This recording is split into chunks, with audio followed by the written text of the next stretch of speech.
काहे नाराज बारू एगो छोट गलती पे। काहे नाराज बारू एगो छोट गलती पे।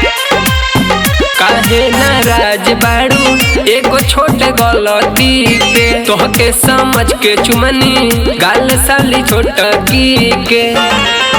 देखनी न रूपवा हम मोरानी के, हाँ मोरानी के। देखनी न रूपवा हम मोरानी के, हाँ मोरानी के। काहे नाराज बारू एगो छोट गलती पे। तोहके समझ के चुमनी गाल साली छोटकी के।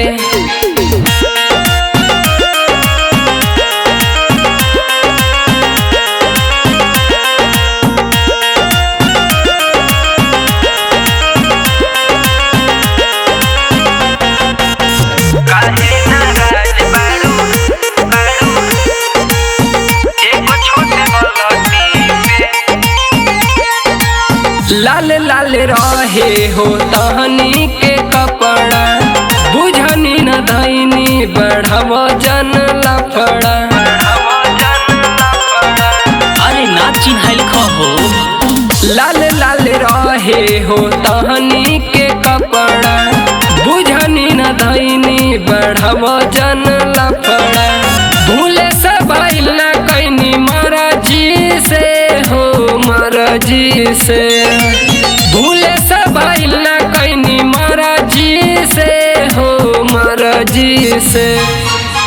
काहे नाराज बारू एगो छोट गलती पे। तोहके समझ के चुमनी गाल साली छोटकी के। काहे नाराज बारू एगो छोट गलती पे। काहे नाराज बारू एगो छोट गलती पे।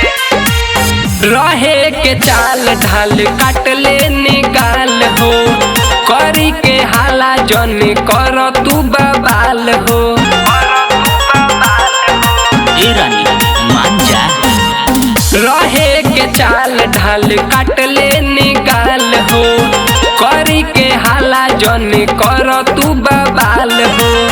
बैठना लगे तनी सरकी के हो, सरकी के। बैठना लगे तनी सरकी के हो, सरकी के। काहे नाराज बारू एगो छोट गलती पे। तोहके समझ के चुमनी गाल साली छोटकी के।